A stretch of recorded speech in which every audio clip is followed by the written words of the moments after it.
નમસ્કાર દર્શક મિત્રો, આપના લોકપ્રિય કાર્યક્રમ મહામંથનમાં આપનું સ્વાગત છે. હું છું સુદાન ગઢવી. આજે આપણે વાત કરીશું વંદે માતરમના ગાન અને તેના પર લગાવવામાં આવેલા પ્રતિબંધ અને ત્યારબાદ ફેરવી તોડાયેલા નિવેદનો પર. વંદે માતરમને સૌથી પહેલા આઝાદીના આંદોલનનો દરમિયાન પશ્ચિમ બંગાળમાં ગાવામાં આવતું હતું. ધીરે ધીરે આ ગીત દેશભરમાં લોકપ્રિય થવા લાગ્યું. આ ગીતને કોંગ્રેસના અધિવેશનોમાં પણ ગાવામાં આવતું હતું. જો કે આ ગીતને લઈને મુસ્લિમ સમુદાયના લોકોને આપત્તિ ઊભી થઈ હતી અને તેમણે વિરોધ પણ કર્યો હતો. કેટલાક મુસ્લિમ સમુદાયના લોકોને વંદે માતરમ ગીત પર એટલા માટે વાંધો ઉઠાવ્યો કે તેમાં દેવી દુર્ગાને રાષ્ટ્રના રૂપમાં દર્શાવવામાં આવ્યા હતા. મુસ્લિમ સમુદાયના લોકોનું માનવું હતું કે આનંદ મઠના ઉપન્યાસમાંથી લેવાયેલું વંદે માતરમ ગીત મુસલમાનોના વિરુદ્ધ લખાયેલું હતું. મુસ્લિમ સમુદાયના આ વાંધાને લઈને કોંગ્રેસે વર્ષ 1937માં વિવાદ પર ભારે ચિંતન કર્યું અને જવાહરલાલ નહેરુની અધ્યક્ષતામાં એક સમિતિની રચના કરી અને ગીત મુસ્લિમ લોકોની વિરુદ્ધ ન હોવાનું પુરવાર પણ કરી દીધું. કોંગ્રેસના અધિવેશનોથી લઈને તમામ સ્થળે આ ગીતને રાષ્ટ્રગીત તરીકે બિરુદ મળ્યું. જોકે થોડા દિવસ પહેલા મધ્યપ્રદેશમાં કમલનાથ સરકારે સચિવાલયમાં ગીતના ગાન પર પ્રતિબંધ જાહેર કરતું નિવેદન કરતા સરકાર સામે સવાલો ઉભા થઈ ગયા હતા. 14 વર્ષથી ચાલતી પરંપરામાં સામે પણ મોટો પ્રશ્ન સર્જાઈ ગયો. જો કે બાદમાં કમલનાથે પોતાના નિવેદન પર ફેરવી તોડ્યું અને તેમણે પોલીસ બેન્ડ સહિત સચિવાલયમાં ગીત ગાવાનો કોઈ પ્રતિબંધ નહીં લગાવ્યો હોવાનું નિવેદન કરીને યુટર્ન લઈ લીધો. ત્યારે સવાલ એ થાય છે કે શું કોંગ્રેસે કરેલી શરૂઆત કમલનાથ સામે સવાલો ઉભા કરી રહી છે? શું કમલનાથ બ્રિટિશ રાજકારણ અને આંદોલનની ચળવળોના નથી જાણતા? જે પક્ષે આટલી મોટી લડાઈ લડી તે પક્ષની કાર્યશૈલી ભૂલી ગયા છે? શું કમલનાથને પાછળથી ભાન થયું કે આ ખોટું નિવેદન અપાઈ ગયું? સાથે સાથે ગુજરાતમાં પણ જય હિન્દ અને વંદે માતરમ જે હાજરી પ્રેઝન્ટ પૂરવાની વાત છે તેમાં યસ સરની જગ્યાએ જય હિન્દ અને વંદે માતરમની શરૂઆત કરવાનું કર્યું છે. આ તમામ મુદ્દાઓ પર ચર્ચા કરીશું મહામંથનમાં મારી સાથે.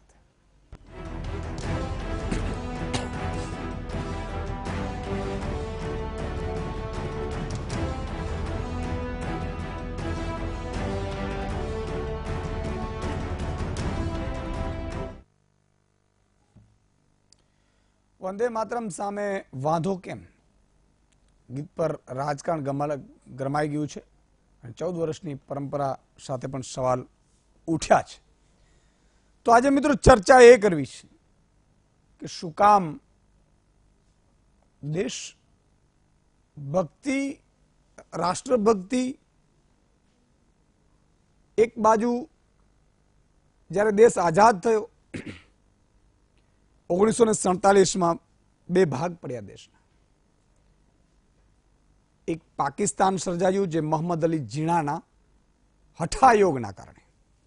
હું કેટલીક પુસ્તકો વાંચતો તો મને એમાં સ્પષ્ટપણે દેખાય છે કે મોહમ્મદ અલી જીણાને એવું હતું એ મુસ્લિમ લીગની રચના કરી અલગ અને એણે નક્કી કર્યું કારણ કે એને મોટું બનવું હતું. હવે મોટું બને ભારતમાં બની શકાય એવી સ્થિતિ નહોતી કે વઝીર આઝમ કે પ્રધાનમંત્રી ભારતમાં એને ન બનાવી શકાય. એટલે એણે એવું નક્કી કર્યું કે આ લોકો અમને વ્યવસ્થિત નહીં રાખે, અમને નહીં રખાવડાવે. પેલા આઝાદીની લડાઈમાં સાહેબ હિન્દુ મુસ્લિમ એક થઈને લડ્યા હતા. પણ કેટલાક લોકો મેં કહ્યું ને કે જેને જેને રાજકારણ કરવું હોય એને હિન્દુ ને મુસ્લિમના લોહીના કંધા ઉપર પગ મૂકીને લોકો આગળ જતા હોય છે. તમારે મારે આ સમજવાની જરૂર હોય છે. ક્યારેય કોઈ ધર્મને લઈને ક્યારેય કોઈ દિવસ રોટલો નથી મળતો. આજે આપણે ભૂખ લાગે તો કરજો હિન્દુ હિન્દુ હિન્દુ, મુસ્લિમ મુસ્લિમ મુસ્લિમ, પેટ ભરાઈ જશે. એના માટે તમારે મારે કામ કરવું પડશે. પણ મોહમ્મદ અલી જીણા જેવા વ્યક્તિઓ આમ તો આપણા ઉપલેટા પાસેના છે, ગાંધીજીની બે નજીકના પાડોશી કહેવાય. આમ તો ગાંધીજી પોરબંદરમાં જન્મ્યા, પણ અગાઉ પણ મેં કહ્યું સાહેબ દુનિયાની એક ભૂલ ઇતિહાસ અને ભાવિ પેઢી ક્યારે તમને ભૂલતી નથી અથવા તો એ ભૂલી નથી શકતી. મોહમ્મદ અલી જીણા સાહેબ 1947માં માઉન્ટ બેટનને અહીંયા મૂકવામાં આવ્યા હતા 45-46માં અને ઈ ભાઈને ત્યાં લશ્કરનો વડો બનવું હતો અંગ્રેજને. એટલે એને નક્કી કર્યું કે આ બધાને, એને તો એને પાકિસ્તાનની પરની ખબર નહોતી જ્યારે આવ્યા ત્યારે. આ પુસ્તકમાં લખેલ છે, મારી વાત નથી કરતો કઈ. હું એટલા માટે બાંધું છું પ્રસ્તાવના કે તમને બધાને ખબર પડે કે આ કારીગરો બધા કેવા હોય. કોઈ પણ તમને વાત કરે ને ત્યારે સમજી જવાનું કે આ કારીગર છે. હિન્દુ મુસ્લિમની વાત કરે ત્યારે તો ખાસ.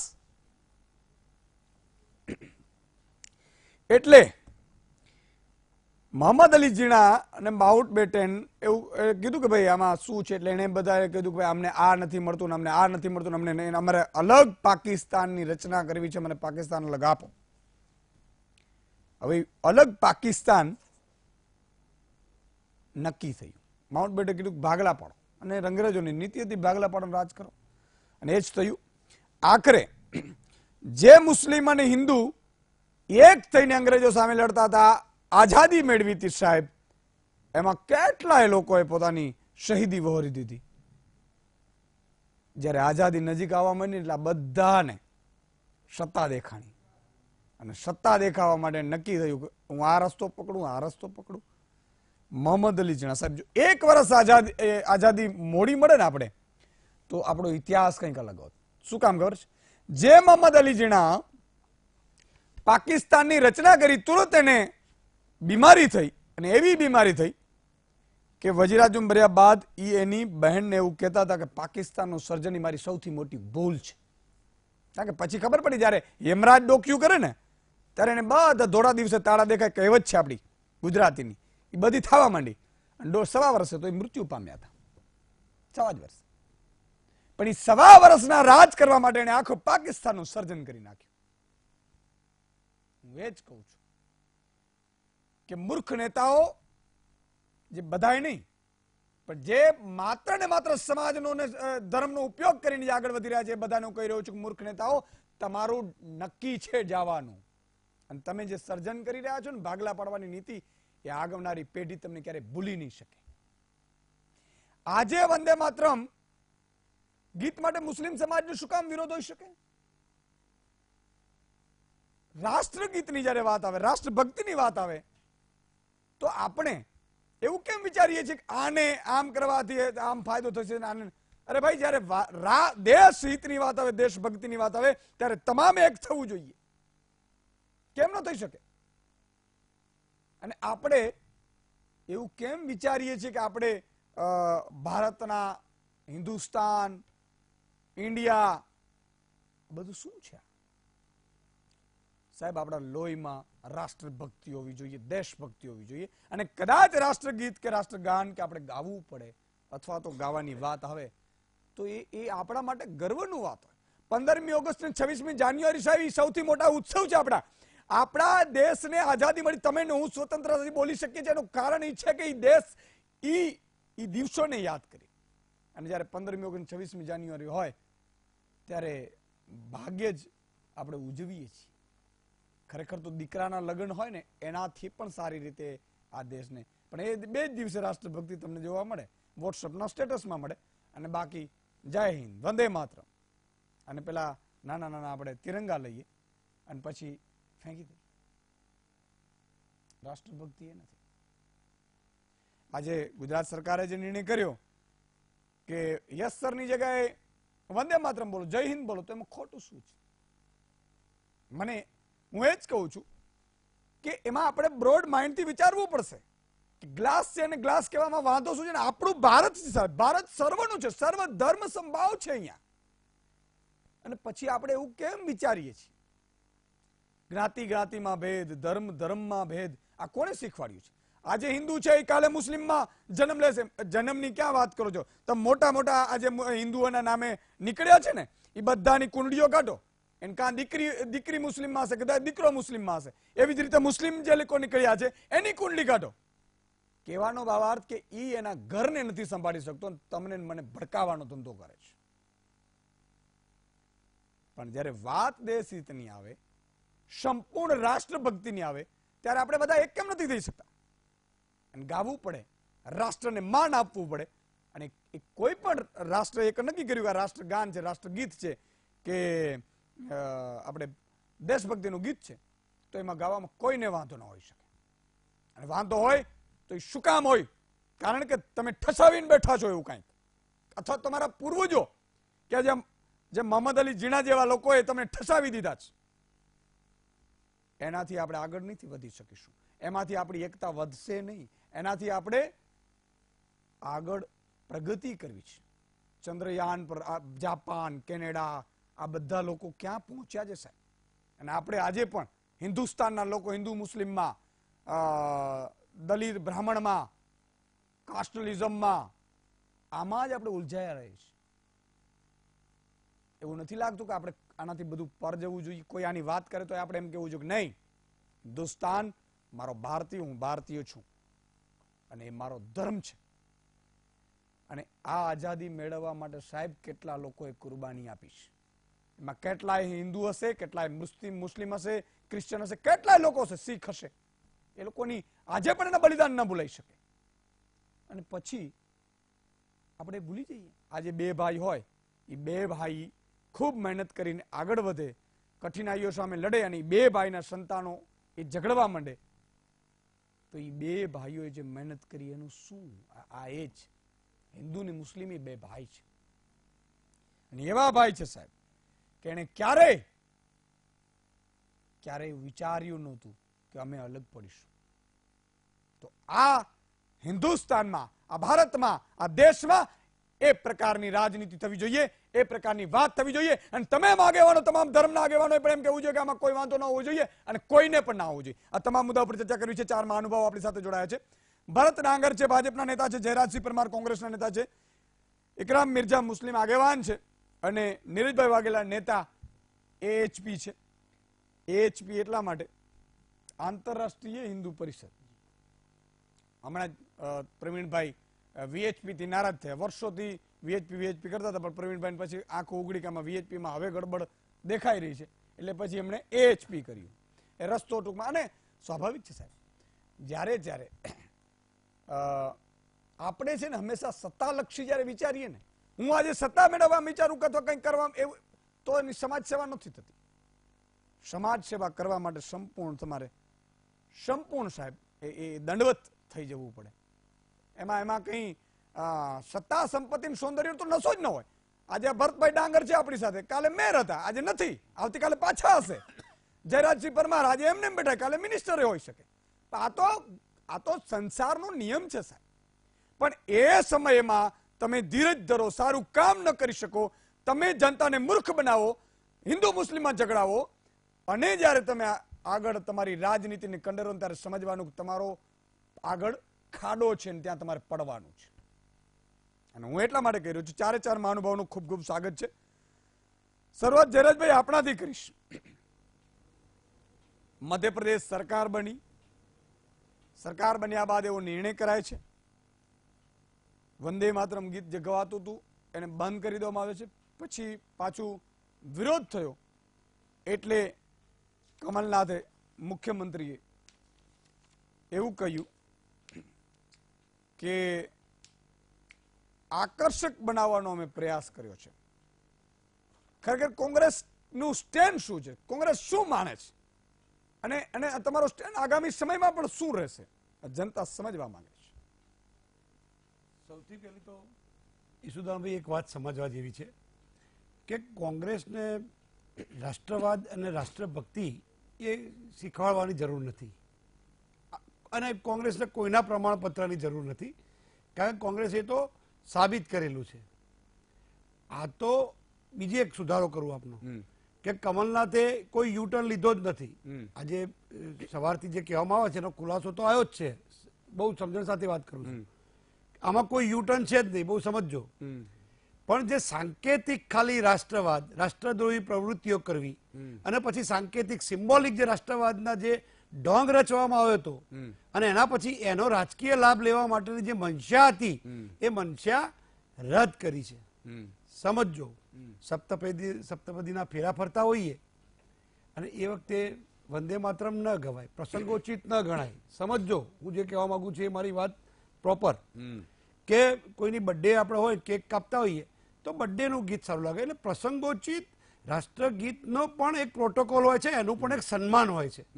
તમે ફક્ત રાજકીય ઉદ્દેશ સાથે, કોઈ એજન્ડા સાથે કે કોઈ મનસા સાથે તમે જ્યારે નીકળ્યા હોય એ શિવરાજસિંહની કરેલી આ ભૂલનો સુધારો કર્યો છે. પહેલી વાત સમજો, કોઈ પણ રાજ્ય સરકારના વહીવટમાં કોઈ પણ આદેશ હોય એને રદ કરવો પડે, નવો આદેશ જારી કરવો પડે.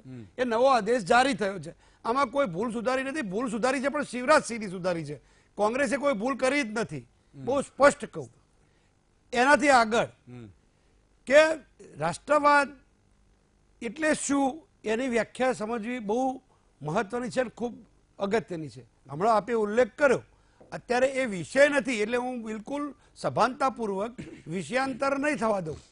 પણ જે હિન્દુ અને મુસ્લિમની વાત કરી છે એ એની પાછળનો જે એજન્ડા છે ભારતીય જનતા પાર્ટીનો એ સમજો. તમે ઉલ્લેખ કર્યો કે અંગ્રેજોની નીતિ હતી ભાગલા પાડો અને રાજ કરો. અંગ્રેજોએ ભાગલા કોની વચ્ચે પાડવાના હતા? એ વખતે બે વર્ગ કામ કરતા હતા. એક જે રાજાઓ રજવાડા હતા એમની વચ્ચે કુસમ કરાવો અને ભાગલા પાડવા, અને બીજું કે બાકીના જે લોકો જે યુનિયન સાથે જોડાયેલા હતા એટલે સંઘીય ઢાંચામાં એમની વચ્ચે હિન્દુ ને મુસ્લિમ કરાવવું. અંગ્રેજો બરાબર જાણતા હતા. અંગ્રેજો આપણા કરતા 100 વર્ષ આગળ છે, હોશિયાર પ્રજા છે, કારણ કે એને આખી દુનિયા પર શાસન કર્યું હતું. કહેવાય છે કે એમનું શાસન એવું હતું જ્યાં સૂર્ય ઉગતો પણ હતો, અને એમનું શાસન હતું જ્યાં સૂર્ય આથમતો પણ હતો. એટલે જે કામ અંગ્રેજોએ કરવાનું હતું, અત્યારે જે કામ પાકિસ્તાને કરવું છે એ કામ ભારતીય જનતા પાર્ટી કરી રહી છે. શું કામ કરી રહી છે? અંગ્રેજોને પણ હિન્દુ મુસ્લિમ કરાવીને ભાગલા પાડવા હતા. પાકિસ્તાનને પણ આજે એ જ ઈચ્છે છે. હું બરાબર સમજો, જનતા પણ વીટીવીના માધ્યમથી સમજી લે કે આ દેશના ભાગલા પાડવા માટે જો કોઈ હિન્દુ મુસ્લિમ, તમે ઉલ્લેખ કર્યો જ છે બહુ સારી રીતે, એનો હું પ્રકાશ પાડી જુદી રીતે વાત કરું છું પોલિટિકલ એંગલથી, કે હિન્દુ મુસ્લિમ કરાવવાની વાત કોંગ્રેસ ક્યારેય ન કરે. કારણ કે આ દેશની અંદર ગુલામીમાંથી મુક્ત પણ કોંગ્રેસે જ કરાયો છે. જે રાષ્ટ્રવાદની વાતો કરે છે એમનો તો જન્મ જ થયો નહોતો, અને પોતાના કાર્યાલય, સંઘના કાર્યાલય ઉપર તિરંગો ફરકાવતા જેમને 52 વર્ષ લાગ્યા છે, તિરંગો પકડતાય શરમ આવતી હતી, તિરંગો સ્વીકારવા પણ તૈયાર નહોતા, એમને પોતાનો રાષ્ટ્રધ્વજ, આવી વાતો કરવા વાળા કહેવાતા બની બેઠેલા રાષ્ટ્રવાદીઓ, એમનો જે દંભ છે ને એને ખુલ્લો પાડવાની આ નીતિ છે, સમજો. એટલે આમાં કોઈ કોંગ્રેસની એની પાસેની મંશા નથી. કમલનાથે સ્પષ્ટ કહ્યું છે, એમનું સ્ટેટમેન્ટ પણ જોઈ લો, કે રાષ્ટ્રગીત પ્રોટોકોલ પ્રમાણે ગવાવું જોઈએ, નિયમ પ્રમાણે જ ગવાવું જોઈએ, માર્ચ પાસ સાથે મહિનાની 1લી તારીખે જે સન્માન સાથે ગવાવું જોઈએ. માત્ર સાંકેતિક નહીં. એટલે જ મેં ઉલ્લેખ કર્યો કે લગ્નના ફેરા ફરતા હોય સપ્તપદીના, એટલે રાષ્ટ્રગીત ના ગવાય, એ પ્રસંગ ઉચિત ના ગણાય. એ વખતે એના મંગળ ફેરા જ ગવાતા હોય. એટલે આ જે રાષ્ટ્રગીત રાષ્ટ્રવાદ છે એ, અને પછી તમારી પ્રવૃત્તિઓ બધી રાષ્ટ્ર વિરોધી કરવાની, તમારે મસરત આલમને છોડી દેવાનો, તમારે અલગાવવાદી તત્વો છે એની સાથે સાંઠગાંઠ કરવાની, તમે લશ્કર ઉપર પથ્થરમારો કરવા વાળા વાંધો નથી ને. અહીંયા ગુજરાતમાં જે જય હિન્દ જે યસ સરની જગ્યાએ કર્યું એ એટલા માટે કે યસ સર નો સર તો હાજરી પુરાવાની એક પ્રક્રિયા છે. એમાં ફક્ત આમને એક તૂત ઊભું કર્યું છે. સારી વાત છે ખોટી વાત છે એ મહત્વ નથી. આમને જે એમનો હેતુ છે એ હેતુ જુદો છે. એમનો હેતુ રાષ્ટ્રવાદનો નથી. આ તો બની બેઠેલા રાષ્ટ્રવાદીઓ છે. રાફેલના કૌભાંડ કરીને પછી વંદે માતરમ બોલવાનું એટલે બચી જવાય? તો જો વિજય માલ્યા અને નીરવ મોદી વંદે માતરમ બોલશે એટલે છૂટી જશે શું? એમને છૂટી જવાનું છે. મને વાત સમજો. એટલે રાષ્ટ્રવાદી પ્રવૃત્તિ કોઈ વાંધો નથી, અને કોઈને ના હોઈ શકે જય હિન્દ બોલવામાં. એટલા માટે કે સાચો રાષ્ટ્રવાદ તો કોને કહેવાય? 36 ગોળીઓ ઇન્દિરા ગાંધીએ ખાધી છે ને આ રાષ્ટ્રને એક કરવા માટે. એ તડીપાર નહોતા થયા ઇન્દિરા ગાંધી, સમજી લેવાનું બહુ કાન ખોલીને. એટલે કહું કે જે 36 ગોળીઓ ઇન્દિરા ગાંધીથી ખાધી હતી એને રાષ્ટ્રવાદ કહેવાય ભાઈ. રાજીવ ગાંધીનું શબ પણ નહોતું મળ્યું, બૂટ પરથી ઓળખાયા હતા, એના રાષ્ટ્રવાદ કહેવાય. એટલે કોંગ્રેસે રાષ્ટ્રવાદ સાબિત કરવાની કે રાષ્ટ્રભક્તિની જરૂર નથી. પણ એક વાત મારો ટૂંકમાં ઉલ્લેખ કરી દઉં કે આપણે ઝીણાનો ઉલ્લેખ કર્યો છે, વાત કહેવી એટલા માટે પડશે કે જયારે અખંડ ભારત હતું, જયારે પૂર્વ ભારત એટલે અખંડ ભારત એ વખતનું ભારત પાકિસ્તાન સાથે હતા, ત્યારે એ વખતે ત્યાં 2 ધારાઓ હતી. એક રાષ્ટ્રવાદી મુસ્લિમ અને મુસ્લિમવાદી રાષ્ટ્ર. આ સમજો, બહુ પાતળી ભેદરેખા છે, હેરલાઇન ડિફરન્ટ છે બંનેની અંદર. કે ઝીણા છે એ મુસ્લિમવાદી રાષ્ટ્ર ઈચ્છતા હતા, જુદું. એટલે અને જે હિન્દુસ્તાનની અંદર જે મુસ્લિમો છે એ એમને ક્યારે પણ રાષ્ટ્ર વિરોધી ના કહી શકાય. ક્યારે પણ ના કહી શકાય. હું છાતી ઠોકીને કોંગ્રેસના પ્રવક્તા તરીકે કહું છું કે આ દેશની અંદર, તમે પણ ઉલ્લેખ કર્યો ને, હું પણ કહું છું કે આ દેશની અંદર ગુલામીમાંથી મુક્ત કરવા માટે અને એના પછીના આજે પણ 70 વર્ષ પછી પણ મુસ્લિમોનો ફાળો નગણ્ય નથી ને નથી જ. એટલે જે રાષ્ટ્રવાદી મુસ્લિમો છે એ અને મુસ્લિમવાદી રાષ્ટ્ર, એની વ્યાખ્યા પણ સમજવી બહુ જરૂરી છે. ભરતભાઈ,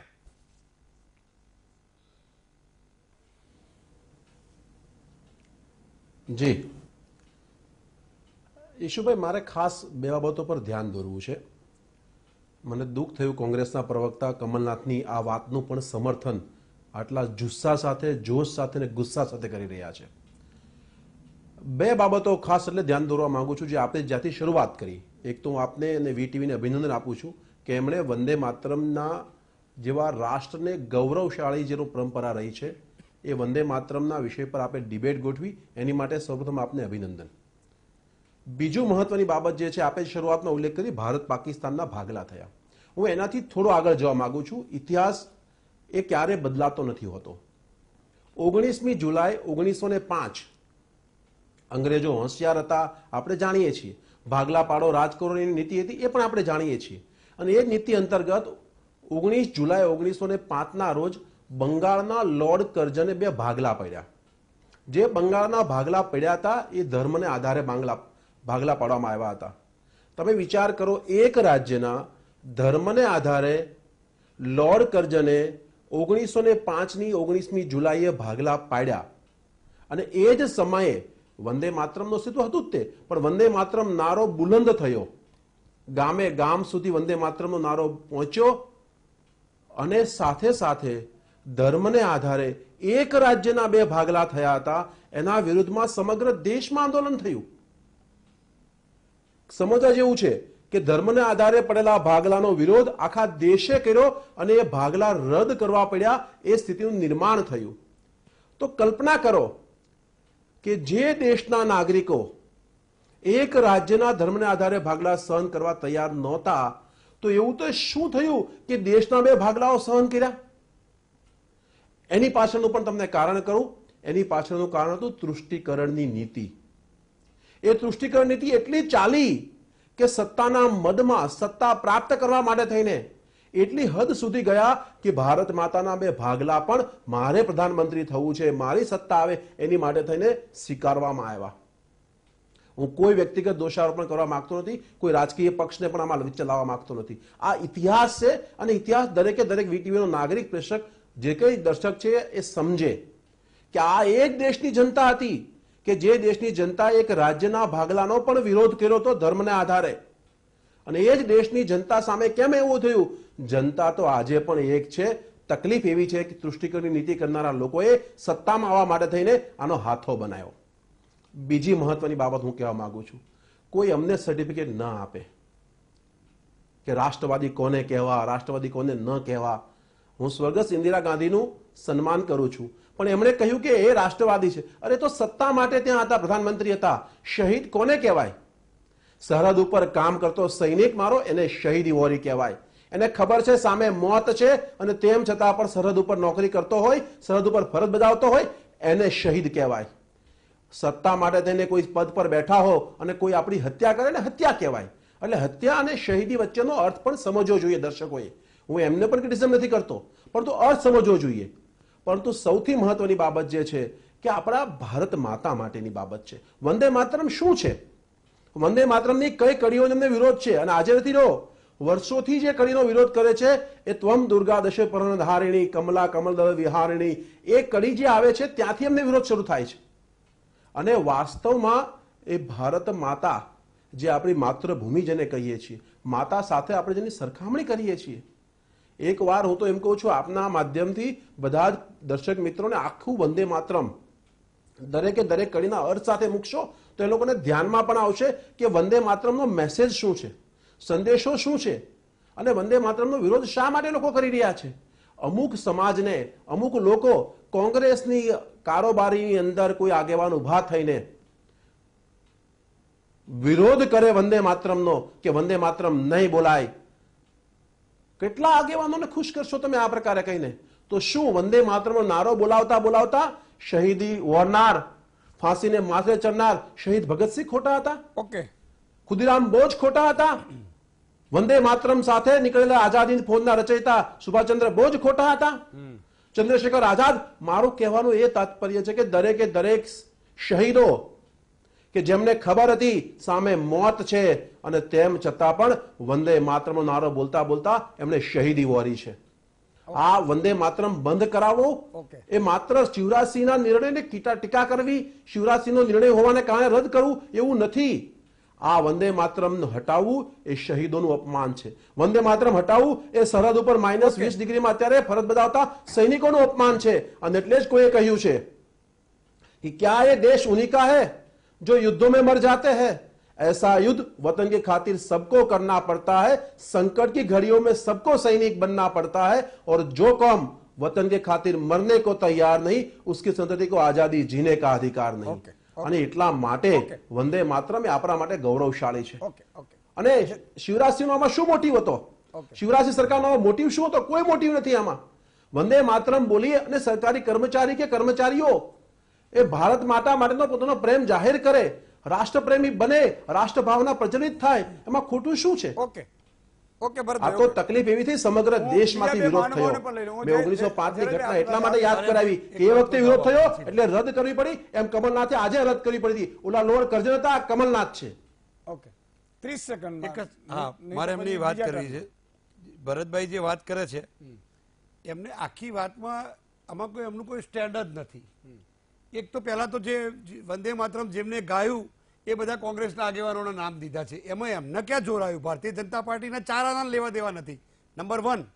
નંબર 2, તમે જે વંદે માતરમની વાત કરો છો, બીજી ભૂલ તમારી કે વંદે માતરમ કેન્સલ કર્યું જ નથી, ઉપરથી વધુ સુશોભિત કરી અને એને ગ્લોરીફાય કરેલું છે. એટલે પહેલી બીજી ભૂલ સુધારો ભરતભાઈ, મારા પરમ મિત્ર છો આપ, પણ આમાં ફરતી ત્રીજી વાત એટલે મેં કીધું લોર્ડ કરજણે ભાગલા રદ કર્યા હતા. લોર્ડ કરજણ હતા ત્યારે માત્ર પાછું લાવ્યા છે. હા, તે લોર્ડ કરજણ હતા ત્યારે હું એ જ વાત કરું છું કે લોર્ડ તમે લોર્ડમાં વિરોધ પહેલા દિવસે કેમ ના કર્યો? આવું ભરતભાઈ તમે પહેલા દિવસે કેમ ના કર્યો? ભરતભાઈ આપને મેં સાંભળ્યા, આપ બોલતા હતા મેં પહેલા દિવસે કેમ આવું ના કર્યું? બે તમે બોલતા હતા મેં શાંતિથી શાંતિથી સાંભળ્યા છે ભાઈ. જેવા વડીલ વ્યક્તિ પર આનું સમર્થન કરી રહ્યા છો. લોર્ડ કરજણ કોંગ્રેસ પાર્ટીની આ નીતિ છે. ભાઈ તમે મેં સાંભળ્યા છે કહું છું. આપની આ મને કહેવાનું દુઃખ થાય છે. તમને મેં સાંભળ્યા છે એટલે મારી વાત સાંભળો. તમારી વાતમાં જવાબ મળી જશે. જે લોર્ડ કરજણે કામ કર્યું હતું એ હવે તમારા લોર્ડ નરેન્દ્રભાઈ કરી રહ્યા છે. ઓકે, તમે સમજી લેજો. લોર્ડ કરજણે જે બંગની વાત કરી હતી, તમે તો ખાલી ભાગલાની વાત કરો છો. ના, હું તમને એ જ કહું છું. હવે તમારા લોર્ડ નરેન્દ્રભાઈ કરી રહ્યા છે. રાજ્યના 2 ભાગલા કર્યા. એટલે એ વાત ભૂલી જાઓ. જે ધંધો મારા નામ નહોતું બોલવું, જે ધંધો મારે આમાં રાજકારણ નહોતું લાવવું, પણ આપ કહી રહ્યા છો એટલે કહું છું કે જે કામ લોર્ડ કરજણે કર્યું 1905 એ જ કામ 1947 માં પંડિત જવાહરલાલ નહેરુની અધ્યક્ષતામાં કોંગ્રેસે કર્યું છે. સારી નહીં લાગે તમને બેને વન બાય વન તમને બેને મારી વાત તો નહીં, પણ બીજા રાઉન્ડમાં કરજો. મેં અમને સાંભળ્યા જ છે. વિક્રમભાઈ, એટલે જે ધંધો એમને હું આવીશ. લોર્ડ કરજણે કર્યો તો એ ધંધો નરેન્દ્રભાઈ લોર્ડ નરેન્દ્રભાઈએ કર્યો છે. સમજ્યા મારી વાત? એટલે એ વાત પ્રોપર સમજી લો. અને ત્રીજું, 1896 ની અંદર કોંગ્રેસના અધિવેશન આટલો ગુસ્સો સારો ન લાગે, દર્શકો જોઈ રહ્યા છે. દરેક અધિવેશનની અંદર ભરતભાઈ ગુસ્સો દર્શકો જોઈ રહ્યા છે. ભાઈ એવું તો કે સલાહ સુફિયાની સલાહની જરૂર નથી ભાઈ. તમને લોકો ઓળખે જ છે, તમારો સંસ્કારો બધા ઓળખે છે. એટલે મહેરબાની કરી અને આવી સુફિયાની વાતો રહેવા દો ભાઈ.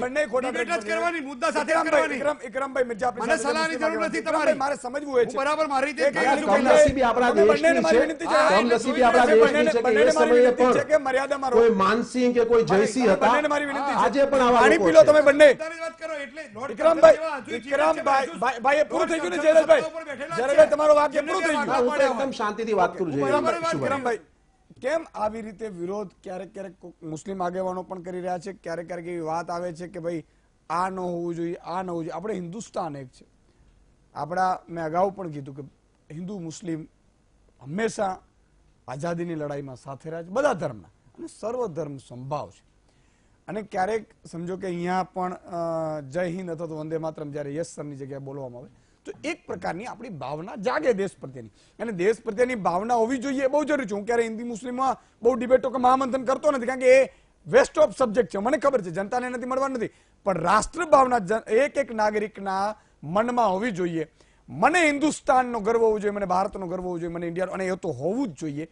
અને તો જ આપણે આપણા દેશને આગળ વધારી શકશું.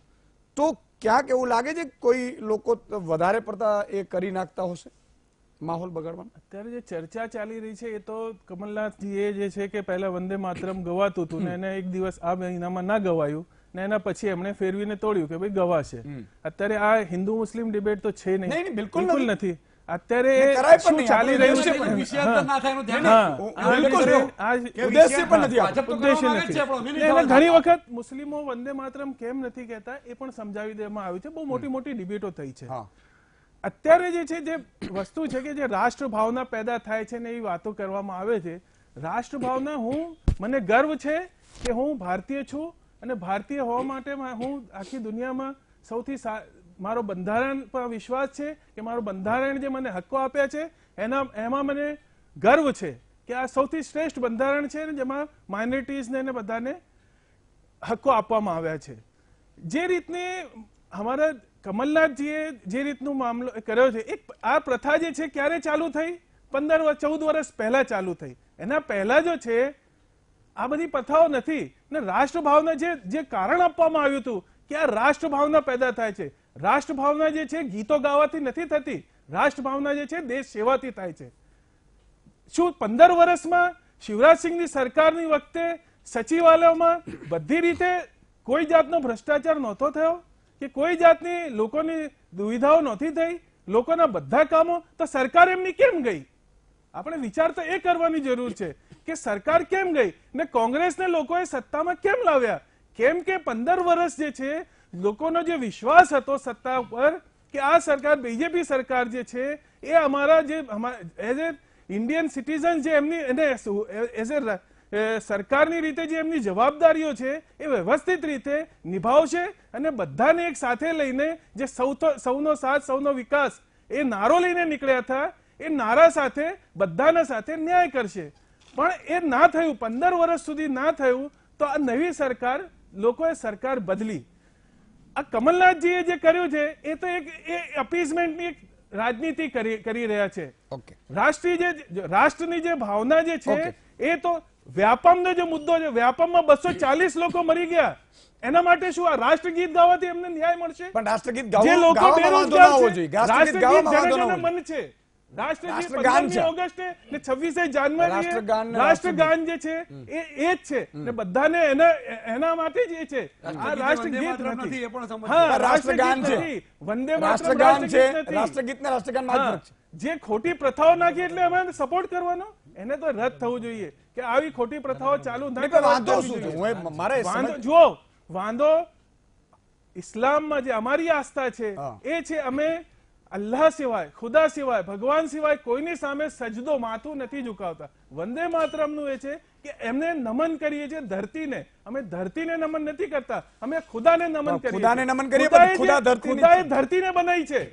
ખુદાએ ધરતીને બનાવી છે જે સર્જનાર છે આખા સૃષ્ટિનો. અમે તો એનાથી વધારે આગળ પડીને કહીએ છીએ ને જે બધાનો ખુદા છે, સર્જનાર બધાનો છે, કોઈ હિન્દુ ને મુસલમાનનું એવું નથી.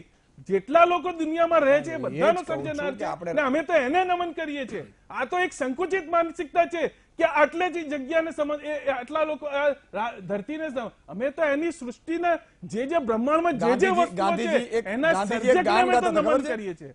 આ જે છે ઈશ્વર અલ્લાહ, હા, એક જગ્યા આખું ઈશ્વર અલ્લાહનું ગીત છે. સબકો તેરા સન્મતિ નામ દે સોચો. ભગવાન. અમે એ જ કહીએ છીએ, તો હું એ જ બધાને કહું છું કે સન્મતિ ઈશ્વર આપે. અને અલ્લાહ એક જ છે. સન્મતિ બધાને તો આપે પછી આપણે કે આ કેમ અલગ રીતની પડો છો? રાજનીતિ, હું એ જ હું તો સમજાવું. રાષ્ટ્ર ભાવના જે છે ઓકે. એ તો લોકોની નીરજભાઈ. સેવાથી હોવી જોઈએ. લોકો આજે છે લોકોને નોકરીઓ નથી, 15 લાખની જે વાતો કરી હતી એ નથી, જે શિક્ષણ ક્ષેત્રને જે દુવિધાઓ છે, લોકો શિક્ષણ પ્રાપ્ત કરીને પણ લોકોને નોકરીઓ નથી મળતી. આજે કેટલા લોકો સુસાઇડો કરે છે. મેં તો આ બધી વસ્તુ દૂર કરવી નહીં, જોઈએ. એ તો કોઈ પણ દેશમાં હશે તો આપણા દેશની એમ નહીં, આપણા દેશની સંસ્કૃતિ કે આપણા દેશના ગાન છે એ આપણે શું કામ ભૂલી જવા? બેન્ડ બાજાથી વજાવવાની, બેન્ડ બાજાથી વજાતી એટલે લોકોની બેન્ડ વજાવવાની. આ તો બેન્ડ વજાવવાની વાત થઈ. બેન્ડ લોકોએ વજાવવાની. વોટ આપ્યા છે નીરજભાઈ એટલે બેન્ડ વાઘેલા વજાવવાનું આપણી લોકોને, સાથે બેન્ડ બાજા નીરજભાઈ. સાથે વજાવો. નીરજભાઈ. લોકો 15 વર્ષ સુધી એ વજાવી તો હવે પછી વજાવશે. એની વંદે માતરમ એટલે હું મારી માતાની વંદના કરું છું. આવું ગાવામાં કે આવું બોલવામાં ભારતના કોઈ પણ નાગરિકને સહેજ પણ સંકોચ ન હોવો જોઈએ જો રાષ્ટ્રભક્તિમાં ભારતનો નાગરિક માનતો હોય તો. નહીં તો એવું માની લેવાય કે વંદે માતરમ એટલે પોતાની માતાની વંદના કરવાથી એને ક્યાંય ખોટું લાગી રહ્યું છે તો આ રાષ્ટ્રભક્તિ સામે એક પ્રશ્નાર્થ છે. બીજું, વંદે માતરમ ગાન માટે થોડીક માહિતી આપી દઉં. 1996માં રવિન્દ્રનાથ ટાગોરે પ્રથમ વખત 1896માં સોરી રવિન્દ્રનાથ ટાગોરે પ્રથમ વખત કોંગ્રેસના અધિવેશનની અંદર રાગ અને સંગીત સાથે કલકત્તાની અંદર વંદે માતરમનું ગીત ગાયું હતું. ત્યાર પછી 1905માં કોંગ્રેસ કાર્યકારિણીની બેઠકની અંદર વંદે માતરમને રાષ્ટ્ર ગીતનો દરજ્જો કોંગ્રેસની કાર્યકારિણી બેઠકમાં આપેલો હતો. 14મી ઓગસ્ટ 1947 આઝાદીની પ્રથમ સંવિધાન સભા જ્યારે મળી હતી ત્યારે પ્રથમ વંદે માતરમ ગવાયું હતું અને ત્યારબાદ એ સભાના સમારોહ વખતે જન ગણ મન ગવાયું હતું. આ પ્રથા પણ હવે નાબૂદ કરી નાખી છે બંને પોલિટિકલ પાર્ટીઓએ. બંને પોલિટિકલ પાર્ટીના પ્રવક્તાઓ બેઠા છે, ભરતભાઈ અને જયરાજસિંહ. પ્રશ્ન કરવા માંગુ છું કે બંને પાર્ટીની અંદર લઘુમતી સેલ છે, તો શું બંને પાર્ટીના લઘુમતી સેલના હોદ્દેદારો, લઘુમતી સેલના જવાબદાર વ્યક્તિઓ આ વંદે માતરમનું ગાન ગાશે? આ એક પ્રશ્ન બંને પાર્ટીના પ્રવક્તાને હું કરું છું. જો એક તો નહીં તો રાષ્ટ્રભક્તિનો દરજ્જો મૂકી દો તમારી પાર્ટીનો, પણ હું આ કહેવા માંગુ છું. અને બીજું, બિલકુલ ગાશે. સાંભળો લઘુમતી સેલની વાત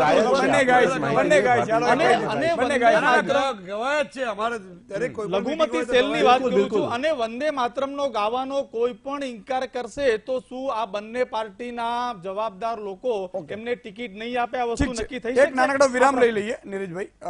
ચારે ચાર મહાનુભાવો આપણી સાથે જોડાયેલા છે, આપનો મત પણ જાણીશું.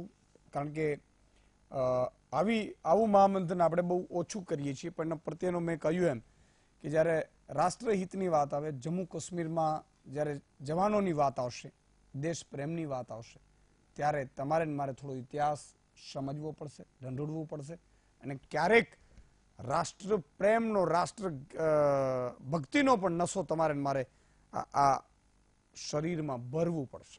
નાનકડા વિરામ બાદ ફરીથી મળીએ. વિરામ બાદ દર્શક મિત્રો ફરીથી આપનું સ્વાગત છે. બધા બેઠેલા છો ને જમીને? ભાઈ ભાગી નથી ગયા ને કે સુદાનભાઈ હવે થોડું કામ જેવું નહીં? ને આજે એક જાહેરાત તમારે એ કરી દેવી છે, કારણ કે તમે બહુ, મને ખબર છે ટીવી બહુ ઓછી જુઓ છો, અને જુઓ છો તો માત્ર વીટીવી જુઓ છો.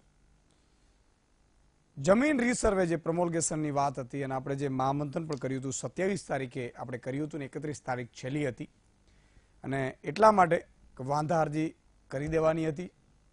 પણ એ મામલામાં આપણા મહામંથનને જે લાગણીઓ હતી મહામંથનના માધ્યમથી એ સરકારે ગ્રાહ્ય રાખી છે અને 1 વર્ષ સુધી વાંધા અરજીઓ તમે કરી શકશો.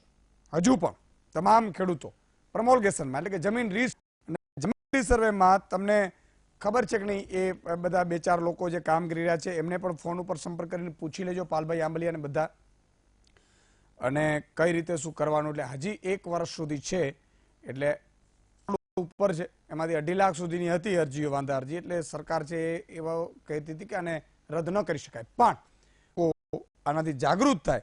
જો તમારે બરોબર સર્વે થયો તો કોઈ કરવાની જરૂર નથી, પણ એકવાર ચેક કરાવી લેવાનું અને રીસર્વે થાય. નાનકડી વાત પછી છેલ્લે હું બીજી કહીશ. ફરીથી જયેશભાઈ આપણા પાસે આવવા માંગીશ. સમય બહુ ઓછો છે, 1.25 મિનિટનો આપણી પાસે સમય છે. આમાં સૌથી પહેલી વાત એ કે કમલનાથજીએ પહેલો તો આ કાર્યક્રમ કેમ બન્યો છે આપણા વીટીવીના માધ્યમથી ગુજરાતની અને દેશની જનતાને ખબર હોવી જોઈએ. વંદે માતરમના નામે શિવરાજસિંહે જે રાજકીય હાટડીઓ ખોલી હતી ને, એમાં ટેન્ટ બનાવીને કરોડો રૂપિયાના ભ્રષ્ટાચારનું એમને આખું આ પ્લાનિંગ હતું એમનું, જે પકડાયું હતું. એનો વિવાદ પણ ખૂબ મોટો થયો હતો. એ રાજકીય હાટડીઓ, એમની ભ્રષ્ટાચારની દુકાનો બંધ થઈ ગઈ. એમાં એમને જે ટેન્ટ બનાવવાની, એ ટેન્ટ તમામ બંધ કરવામાં આવ્યા છે તાત્કાલિક અસરથી. એટલે એમની પહેલાં તો પૈસા ખાવાની આ દુકાન બંધ થઈ ગઈ રાષ્ટ્રવાદના નામે. સવાલ ત્યાં છે, પૈસા તો ખાતા પકડાયા છે વ્યાપમથી લઈને તમામમાં, છેક સિંહસ્થ કુંભ મેળા સુધી. જે કુંભ મેળાના નામે રાજકીય દુકાનો આખી જિંદગી ભારતીય જનતા પાર્ટીએ ચલાવી છે, ત્યાં સિંહસ્થ કુંભ મેળાની અંદર હજારો કરોડના ભ્રષ્ટાચારમાં પકડાયેલા જ છે બધા, અને એના કારણે જ એમને બિલકુલ ખરાબ રીતે જવું પડ્યું છે. એ તો સુસ્પષ્ટ છે. અત્યાર સુધી ભારતીય જનતા પાર્ટી એમ કહે છે જનતાની અદાલત, જનતાની અદાલત, તો જનતાની અદાલતમાં જ તમને કાઢ્યા છે ભાઈ.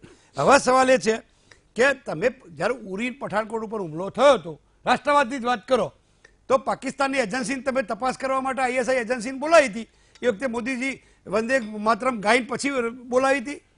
વગર બોલાવીએ પાકિસ્તાનની ધરતી ઉપર તમે કેક કાપવા માટે પહોંચી ગયા હતા, એમની માતાજીને નમન કર્યા, સારી વાત છે, માતાજીને નમન કરી શકાય, પણ પછી કેરી ને સાલ ને સાડીની જે ડિપ્લોમસી કરી હતી અને એ પાકિસ્તાની ધરતી ઉપર જઈ અને ભારત માતા કે ભારત માતાની જય કે વંદે માતરમ મોદીજીએ ત્યાં ગાયું હતું, એ પૂછવાની જરૂર છે. એટલે અલગાવાદીઓના ખોળે બેસવાનું, મહેબૂબા મુફ્તી જોડે રાજકીય સંવનન કરવાનું અને પછી વાત કરવાની, મસરત આલમને છોડી દેવાનો.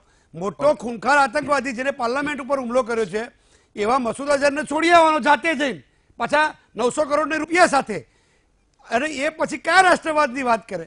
જેનો રાષ્ટ્રીય અધ્યક્ષ સંરક્ષણ સોદામાં દલાલી કરતા પકડાયા હોય રોકડા રૂપિયા, પછી ક્યાં કે ડોલર લાયા છો, આવું પૂછતા પકડાય અને પછી એ રાષ્ટ્રવાદના સર્ટિફિકેટ વેચતા ફરે, એટલે મને શરમ આવે છે. એટલે અમે કોઈ સર્ટિફિકેટ આપતા જ નથી, કારણ કે અમને તો જનતાએ આખી જિંદગી 70 વર્ષે સર્ટિફિકેટ આપ્યા જ છે. બીજું, એમના કાર્યાલય, સંઘના કાર્યાલય ઉપર તિરંગો ફરકાવતા 52 વર્ષ થયા. એમની ભારત માતા કોણ છે એમને ખબર છે ભાઈ? અમારી ભારત માતા તો સિવિલ હોસ્પિટલમાં જે બેન છે સારવાર લે છે એ છે, જે નાની બાલિકા છે પ્રાથમિક શાળામાં જાય છે, અમારી ભારત માતા તો એ છે. અમારી ભારત માતા, એમની ભારત માતા કોણ છે એમને ખબર છે? હમણાં નામ દઈશ તો પાછા મરચા લાગશે ભારતીય જનતા પાર્ટીને. એટલે મહેરબાની કરી અને આ બધી વ્યાખ્યાઓ તમારા પૂરતી રાખો અને એ તમે જે ગાન ગાતા હોય ગાયા કરો, પણ એ બીજા ઉપર થોપશો નહીં. મહેરબાની કરો, તમારી વિચારધારા. એટલે તમને 52 વર્ષ થયા તમારા કાર્યાલય ઉપર તિરંગો ફરકાવતા. તમને તો તિરંગો હાથમાં પકડતા શરમ આવતી હતી. તમારા ભારત માતાનું જે ચિત્ર છે ને એ ભારત માતાના ચિત્રમાં જોઈ લો, તિરંગો નથી હમણાં મૂક્યો. ભરતભાઈ 1.5 મિનિટ, તમને શરમ ત્યાં આવી જોઈએ, મારું એમ કેવું છે. Okay, 1.5 minute Bharatbhai. માફ કરજો. એમને બંધ કરાવો તો સારું, એમનો વાણી વિલાસ બંધ થાય. વાણી વિલાસ બંધ થાય તો ખૂબ સારું છે. ગુજરાતની જનતા અને આપના દર્શકો ખૂબ સમજ્યું છે. મને લાગે છે કે આ પ્રકારનો વાણી વિલાસ એ કોંગ્રેસના કલ્ચરમાં હોય એવું દેખાય છે.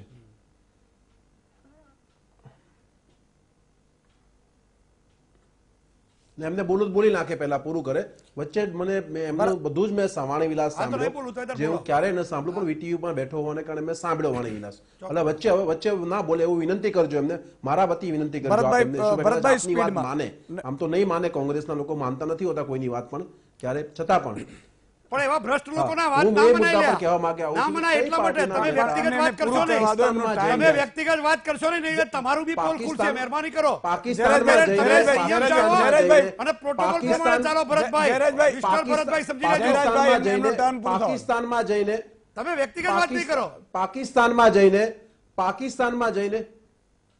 પાકિસ્તાનમાં જઈને મોદીજીને હટાવવા માટે કોના પ્રદેશને આગેવાનો ગયા હતા? કયા કેન્દ્રીય મંત્રી મણિશંકર અય્યરને કહેવું પડ્યું હતું? શા માટે પાકિસ્તાનની મદદ લેવા જાય છે મોદીજીને હટાવવા માટે? કોણ પાકિસ્તાનની જોડે નજીકથી ડિપ્લોમસી કરે છે? રાત્રિના સમયે કોણ મીટિંગ કરે છે? એટલે આ બધા મુદ્દાઓ બહુ સારી રીતે ગુજરાતની જનતા અને દેશની જનતા જાણે છે. રહી બાબત વંદે માતરમની, જે મુદ્દા પર પાછા આવું છું, ઈશુભાઈ, વંદે માતરમ જે છે એ બાળપણમાં બોલતા શીખે ને માતા, ત્યારથી વંદે માતરમ અને ભારત માતા કી જય બોલતા થવું જોઈએ. કારણ કે જે માતૃભૂમિ જે છે આપણી, દરેક વ્યક્તિ પોતાની માતાનું કરશે, દરેક વ્યક્તિ પોતાના ધર્મનું કરશે, તો માતૃભૂમિની ચિંતા કોણ કરશે? અને જે માતૃભૂમિ સાથે જોડાશે નહીં, એનામાં દેશ પ્રેમનો ભાવ આવશે નહીં. આજે જેટલા પણ રાષ્ટ્રો વિકસિત થયા છે, એ વિકસિત રાષ્ટ્રનો પોતાનો રાષ્ટ્ર માટેનો પ્રેમ એ અલગ હોય છે, અને એમાં પક્ષાપક્ષી ન હોવી જોઈએ. પક્ષાપક્ષી માટેના અસંખ્ય મુદ્દાઓ છે. આમાં તો માત્ર એક ભાવ હોવો જોઈએ કે જાતિ પંથ ભાષા ભૂલીને કરીએ સમરસ ભારતીય આજ, ભારત માતાના વૈભવનું કરીએ વિશ્વ વિજય અભિયાન. એ ભારત માતાનું વિશ્વ વિજય અભિયાન ત્યારે થશે જ્યારે ભારત માતા માટેનો પ્રેમ અંદરથી ઉદ્ભવશે. ઓકે, અને ભારત માતા માટેનો પ્રેમ ત્યારે આવશે જ્યારે એના સંસ્કારમાં સિંચન કરવામાં આવશે. હવે કોંગ્રેસના કોઈ કાર્યક્રમમાં મેં તો કોઈ ભારત માતા કી જયકાર સાંભળ્યો નથી. વંદે માતરમ નારો રાહુલ ગાંધીજી બોલતા હોય, રાહુલજી, કે વંદે માતરમ ભારત માતા કી જય, એવું મેં તો સાંભળ્યું નથી. અને બોલતા હોય તો ખૂબ સારી બાબત છે. ઓકે, અમે ટીવી જોઈએ છીએ, જોતા હોઈએ છીએ. બિલકુલ, અમે ટીવીમાં જોતા હોઈએ છીએ. એકાદ દર્શક મિત્રને લઈ લઈએ, હું તમને બેને મહાનુભાવને વાત કરી, કારણ કે તમે બંને બહુ જ સમજદાર છો અને વચ્ચે નહીં બોલો એવું મને ખાતરી છે. મહેશભાઈ માંગરોળ થી જોડાય છે. જી મહેશભાઈ. હેલો. હાજી. હેલો. હાજી. હા, બોલો મહેશભાઈ, સંક્ષિપ્તમાં. મયુરભાઈ બોલું, મારી આરતી. હા, બોલો. હાજી, ચારે મહાનુભાવોને નમસ્કાર, જયરાજ પરમારને અને ભરતભાઈ ડાંગરને હા ને ઈસુદાનભાઈ ગઢવીને તમને નમસ્કાર. હા હવે જય જવાન જય કિસાન, બરોબર. હમ હવે આજે આપણે ભારત માતાનું છે. હવે મારી ઈસુદાનભાઈ ગઢવી મારે ઈ કહેવાનું છે, હું ખેડૂત આગેવાન છે. આજે ખેડૂતનો પ્રશ્ન હું મૂકી દઉં અને આપણે ઈ વાત કરીએ છીએ કે આપણે દેશભક્તિનું હાલે છે, તો વિષય ઉપર જો વાત કરીએ ને તો મારે ઈ કહેવાનું છે ઈસુદાનભાઈ ગઢવી કે ગાય માતાને રાષ્ટ્ર પ્રાણી જાહેર કેમ કરતા નથી? આપણે માતા છે ગાય માતા, બરોબર, એને રાષ્ટ્ર પ્રાણી જાહેર કરવું જ જોઈએ. એક હું માળી હાટીથી મને એક ઓકે જાગૃત તમારી લાગણી છે, પહોંચી ગઈ લાગણી માની. હાલો હાજી હાલો. અને અમારા ગામમાં ગળોદર ગામ છે માળિયાટું, અમારા ગામમાં 300 કનેક્શન મહામંથન જોવા મળ્યું. પેલા 3 જણા જોતા હતા, વાહ. હવે 300 કનેક્શન જોવા મળ્યા ને આત્મહત્યા અમારે આનાથી અટકી ગયું છે અને મહામંથનની ખૂબ અસર પડી ગઈ છે. અરે વાહ રે વાહ, વંદન છે. તમે આના માટે તો આપણે મારું છે ને હું કે મારું જીવન સફળ કરી નાખ્યું તમારા બધા, તમારા જેવા લોકો. અને વધુમાં વધુ મહામંથન જોવાય, કારણ કે આપણે અઠવાડિયે 2 અઠવાડિયે એવો પ્રયાસ કરીએ છીએ કે એકાદ સબ્જેક્ટ લોકોને પ્રોત્સાહન આપવા માટેનું હોય, એકાદ સબ્જેક્ટ લોકોને જાગૃતિ માટેનું હોય, એકાદ સબ્જેક્ટ યોજનાઓ માટેનું હોય. આ તમામ અને કરતા રહીશું. ખૂબ ખૂબ આભાર. ફરીથી હું ઇકરામભાઈ આપના પાસે આવીશ. સમય બહુ ઓછો છે, 40 સેકન્ડમાં જો પોતે તો મારી કોશિશ રહેશે. ખરેખર હું એમ કહું છું કે આપણે બધા એક છીએ, એ કહેવાની કોઈ જરૂર નથી, સાબિતી કરવાની જરૂર નથી.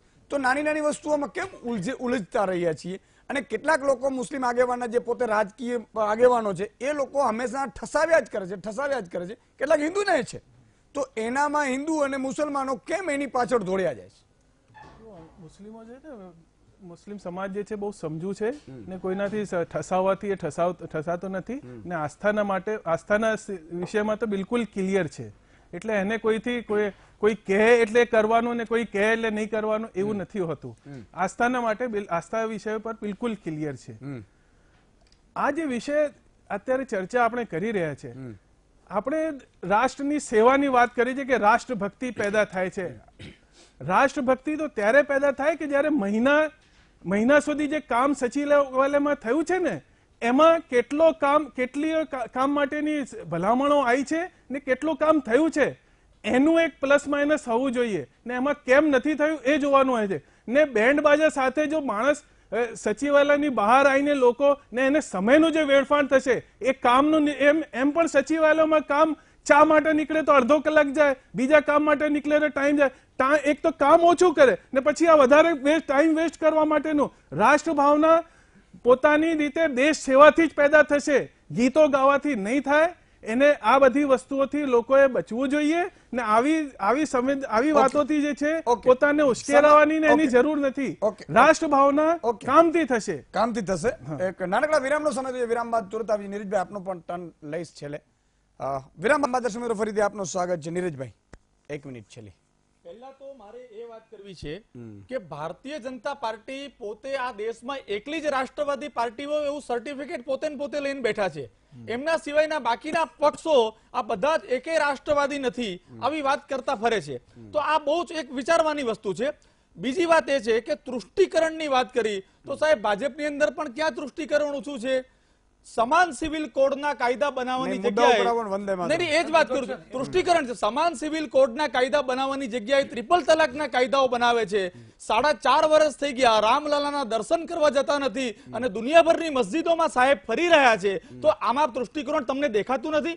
હિન્દુઓના એક પણ એજન્ડા ઉપર કામ નથી કર્યા, સરકાર તમામ મોરચા ઉપર નિષ્ફળ છે. એટલે આ રીતના તૃષ્ટિકરણની વાત કરીને એ ભાજપ પોતે બીજા લોકોને શું સાબિત કરવા માંગે એ સમજાતું નથી. વંદે માતરમનો કોઈ વિરોધ નથી, પરંતુ દંભની વાત કરે છે ભારતીય જનતા પાર્ટી. આ વિષય બહુ જ ખોટો લઈને નીકળેલા છે. દર્શક મિત્ર છે પ્રકાશ જૈન છે, ડોક્ટર પ્રકાશ જૈન. જી પ્રકાશભાઈ. જય માતાજી બાપુ. જય માતાજી. 1.5 વર્ષે નંબર લાગ્યો છે સાહેબ આજે. અરે વાહ, મને પણ તમે જે જનતાને જાગૃત કરો છો ને એ બદલ આપને ખૂબ ખૂબ અભિનંદન. થેન્ક યુ સાહેબ. તમારા 6.5 કરોડ ગુજરાતીઓના આશીર્વાદ છે. બોલો પ્રકાશભાઈ. હવે મેં મારા સાથી મિત્રોને બધાને કહ્યું ભાઈ મેં તો બીજી ચેનલો બંધ કરો અને માત્ર વીર ટીવી ચેનલ જ જોવાનું રાખો. ઈશુદાન બાપુ આવે છે અને લોકોને જાગૃત કરે છે એમને ખાસ સાંભળો, બીજું બધું બંધ કરી દો. વારે વાહ સાહેબ, આ આશીર્વાદ જ લેવા છે. અને હું એવું પ્રયાસ કરું છું કે વીટીવી છે એ જનતાની ચેનલ બને સાહેબ, માત્ર ને માત્ર જનતાની ચેનલ બને. અને હું એવો અભિયાન છેડો સાહેબ કે અને સાહેબ મને તમારો પર્સનલ નંબર મોકલો તો જેથી કરી મારે બીજા કોઈ કાર્ય હોય ને તો આપને મોકલી શકું એવા. પણ મુદ્દા માટે હું એકાદ એવો નંબર પ્રયાસ કરી રહ્યો છું, કારણ કે હું તો આખો દિવસ ફોન ચાલુ રહે છે એટલે હું નથી ઉપાડી શકતો. ચેનલ આખી ચલાવવાની પણ જવાબદારી હોય છે. ઘણા બધા લોકો બિચારા સંપર્ક કરવાનો પ્રયાસ કરે છે, પણ હું વાત નથી એકચ્યુઅલી કરી શકતો, કારણ કે હજારો ફોન કઈ રીતે એક માણસ કરી શકે. પણ આપ મારી મુશ્કેલી સમજશો. પણ મેં એક વ્યવસ્થા એવી ઊભી કરી રહ્યો છું સાઈડમાં વીટીવીમાં, કે જેથી કરીને આપનો એક એક અવાજ સાહેબ એ ગુજરાતની સરકાર સુધી, વિપક્ષ સુધી અને દિલ્હી સુધી પહોંચી શકે એવો મારો પ્રયાસ હું છે. તો એક ડોક્ટર છું, એક જાગૃત માણસ છું, એટલે હું તમને આટલું કહું છું બાપુ. તમારી ઈચ્છા. નહીં, બિલકુલ. હું આપને નંબર આપનો હું નંબર એક આપને શેર કરાવડાવી દઈશ. નંબર નોટ કરી રાખજો પ્રકાશભાઈ. હું આપને નંબર આવી જશે, કોલ આવી જશે આપને. ખૂબ ખૂબ આભાર પ્રકાશભાઈ. મિત્રો, આજ લાગણી છે આખા ગુજરાતની. આખું ગુજરાતમાં કરફ્યુ લાગી જાય છે આ સમયે. મને ઘણા બધા મિત્રો કહે છે, એકવાર રામાયણ સિરિયલ આવતી હતી, પછી જીથરો બાબુ આવતો હતો પેલા રેડિયોમાં, અને જે કરફ્યુ લાગતો હતો એવો કરફ્યુ લાગે છે. અને હું અમદાવાદ, વડોદરા, સુરત, રાજકોટની જનતાને પણ અપીલ કરું છું કે વધુમાં વધુ સાહેબ વીટીવી જોવાનું અપીલ કરું છું, એટલા માટે કે આપણા આશીર્વાદ તો મને મળશે.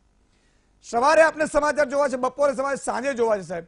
અને તલભાર પણ પક્ષાપક્ષીથી પર થઈને જો સાચા સમાચાર કોઈ, અને કોઈની સામે પણ, ચમરબંધીની સામે પણ કોઈ અવાજ ઉઠાવતું હોય તો આજે વીટીવી છે. આપ એની કદર કરજો, કારણ કે સચ્ચાઈની જીત જેદી થશે ને સાહેબ, તે બદલાવ ત્યારે આવશે. આપણે લાવવો છે બદલાવ, અભિયાન એવો છેડ્યો છે.